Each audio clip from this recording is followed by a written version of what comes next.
फरमाते हैं कि मैं ना मजदूर लेने गया, बगदाद के चौक में मजदूर बैठे होते थे, तो मेरी उन मजदूरों में से ना एक नौजवान बच्चे पे नजर पड़ी। बड़ा कमजोर सा वजूद था, लेकिन चेहरे पर इबादत का निशान था। माथा बताता था कि नमाज का बड़ा ख्याल रखता है। मैं उसके करीब गया। चेहरे भी बड़ा कुछ बताते हैं ना, चेहरों में भी बड़ी रानाई होती है। फरमाते हैं मैं करीब गया, मैंने उसको कहा बेटे मजदूरी करोगे? तो कहने लगा मजदूरों में बैठा हूँ तो हुजूर मजदूरी के लिए ही तो बैठा हूँ। तो मैंने कहा कि चलो फिर। कहने लगा नहीं, मेरी कुछ शर्तें। मैंने कहा बताओ। कहने लगा पहली शर्त यह है कि लोग 4 दिनार दिहाड़ी लेते हैं, मैं 3 दिनार लूँगा। मैंने कहा यार भाई तो बड़ी बेहतरीन है, बाकी भी इस तरह की रख ले। उसने कहा हुजूर दूसरी शर्त यह है कि मैं आपकी मुकम्मल बात मानूंगा, लेकिन जब अजान हो जाएगी फिर आपकी नहीं सुनूंगा। तीसरी बात उसने ये की कि हुजूर मैं आपके घर में काम करूंगा पर आपके किसी सवाल का जवाब नहीं दूंगा। कहते मैंने कहा यार तू बड़ा अजीब है, शर्तें तो मालिकों की होती हैं। कहने लगा जी बहरहाल मैं शर्तें लगा के जाता हूँ। फरमाते हैं मैं उसे घर ले आया, काम मैंने उसको बताया, तो जो काम मजदूर सारे दिन में करता है ना उसने 2 घंटे में ही कर दिया। हमारे मजदूर सिगरेट पीने में भी तो आधा घंटा लगाते हैं, वो चाय पीने जाएं तो पौना घंटा वहाँ। उनको भी तो दयानतदारी करनी चाहिए कि नहीं करनी चाहिए? ने मुआहदा किया है ना जी, तो पूरा उतरना चाहिए ना। कहते 2 घंटे में। अब काम जब बंदा शुरू कराता है तो काम और निकल आता है। कहते काम मैंने उसको और बता दिया, वो करने लगा। उसने मिट्टी निकाल के रखी थी बाहर रास्ते में, तो अजान हो गई जोर की। उसने वहीं कुदाल छोड़ी कही और चलने लगा। तो मेरा बेटा कहने लगा इसको जरा बराबर कर दो। कहने लगे चुप कर जा, तेरे बाप से बात हुई थी, जब अजान होती है तो मैं किसी और की नहीं सुनता, सिर्फ अल्लाह रसूल की सुनता हूँ। कहते हो मस्जिद चला गया, नमाज पढ़ के आया तो दोपहर का वक्त था। मेरी बीबी कहने लगी इसको को खाना खा ले। कहते हमने कहा खाना खा लो, तो कहने लगा मैंने रोज़ा रखा हुआ, रमज़ान भी नहीं था, नफली रोज़ा रखा हुआ। फरमाते हैं शाम हुई, मैंने 3 दिनार दिए, तो मैंने कहा तेरा नाम क्या है? कहने लगा मैंने आपसे कहा था मैं किसी सवाल का जवाब नहीं दूंगा। कहते वो चला गया। अगले दिन मैं फिर लेने गया उसे, काम कुछ और निकल आए, तो लोगों ने बताया वो सिर्फ हफ्ते वाले दिन आता है। मैंने कहा क्यों? कहने लगे जी वो कहता है मेरा हफ्ते का खर्चा 3 दिनार है, जब 3 दिनार कमा लेता हूँ तो बाकी सारा टाइम अल्लाह रसूल की जिक्र में गुजार दिया करता हूँ। फरमाते हैं जी अगले हफ्ते मैं फिर लेने गया, मैंने पूरा हफ्ता इंतज़ार किया कि काम उसी से कराना है। मैं जब गया तो मैंने कहा चलो। कहने लगा मेरी शर्तें याद है ना? और मैंने कहा याद है भाई, साथ चल। फरमाते हैं काम कराया, 2-3 हफ्ते वो आता रहा। एक हफ्ते में गया तो लोगों ने कहा हुजूर आज नहीं आया। क्यों? कहने लगे बीमार हो गए। कहाँ घर है? कहने लगे बगदाद के कब्रिस्तान के पीछे जो कच्ची आबादी है उसमें रहता है। फरमाते मैं गया, दरवाजे पे दस्तक दी तो कहने लगा हुजूर आप हैं? दरवाज़ा खुला है, आ जाइए। फरमाते हैं मैं अंदर गया तो मैंने कहा तुम्हें कैसे पता चला मैं आया हूँ? कहने लगा हुजूर अल्लाह वाले हो, आप नहीं आना था, वरना अमीर तो गरीबों का पता लेने कोई नहीं आते।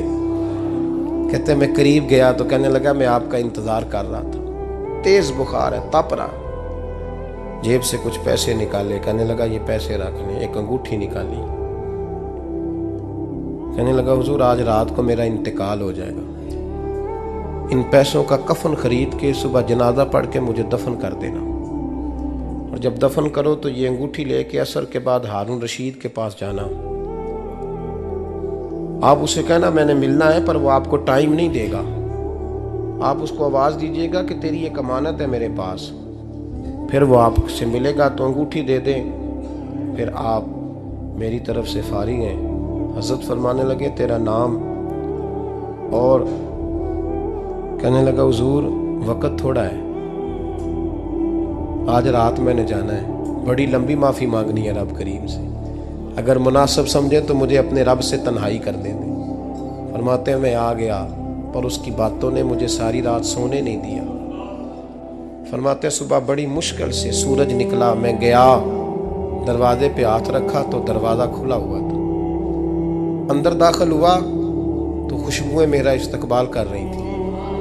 जब चेहरे से कपड़ा हटाया तो उसका तो इंतकाल हो चुका। इंतकाल हो चुका है, ऐसे है जैसे किसी का दीदार करके सोया है। कहते मैं तो 2 आदमी ले गया था जनाजे पे, पर पता नहीं दुनिया किधर किधर से आई, कहां कहां से। अखां जदों मीटियां जमाना मैनू रोवेगा, अपना ते अपना बेगाना मैनू रोवेगा। फरमाते हैं मैं तो 2 बंदे ले गया था, पर पता नहीं मखलूक कहां कहां से आई। जनाजा पड़ा, दफन किया। हारून रशीद के पास में असर के बाद गया, मैंने बुलाना चाहा पर बादशाह था, मेरी तरफ देखा ही नहीं। मैंने उसको कहा तेरी ये अमानत मेरे पास है।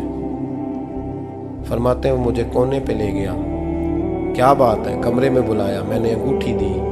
हारून रशीद तो चीखे मारने लगा, कहने लगा अंगूठी वाला कहाँ है? मैंने कहा वो तो इंतकाल कर गया। कहने लगा मुझे कब्र पे ले चल। कहते मैं कब्र पे लाया तो वो लेट गया, तड़प के रोने लगा। मैंने कहा मेरा कलेजा फट जाएगा, ना उसने कुछ बताया ना तूने बताया, ये कौन था? तो हारून रशीद कहने लगा ये मेरा बेटा था। मैंने कहा तेरा बेटा और मजदूर? कहने लगा हुजूर ये हजरत दाऊद ताई के पास बैठा करता था, उनका मुरीद था, मुझे रोज कहता था अब्बा तूने बड़ी दुनिया इकट्ठी कर ली है, मरते वक्त तुझसे टांगे समेटी नहीं जाएंगी, इतना हिसाब नहीं तू दे सकेगा। मैं इसको समझा देता, इसकी अम्मा समझा देती। ये रोज हमें कहता छोड़ दो, आ जाओ अल्लाह रसूल की बारगाह में झुक जाएं। हम समझ। एक दिन ये चला गया, कहने लगा फिर तुम्हारा रास्ता और है और मेरा रास्ता और है। ये सोने की अंगूठी गलती से इसके पास रह गई, गलती से हीरे की अंगूठी चली गई। कहने लगा देखो मेरे बेटे ने आज वो भी वापस कर दी है। फिर तड़प के कहने लगा हारून रशीद था तो ये मेरा बेटा, पर मेरा मुर्शद निकला, मेरा पीर निकला। भाई जिंदगी तो बड़ी थोड़ी है ना। बाबा साहब ने कहा था उठ फरीदा सुत्या, और दाढ़ी आ गया ही पूर, अग्गा नेड़े आ गया ही, पिछा रह गया ही दूर। उठ फरीदा सुत्या खलकत वेखन जा, मते कोई मिल जाई बख्शिया ते तू ही बख्शिया जा। उठ फरीदा सुत्या झाड़ू दे मसीत, तू सुते रब जागदा, तेरी डाडे नाल परीत। मेरा रब हमें भी अपनी बारगाह में कबूल फरमा।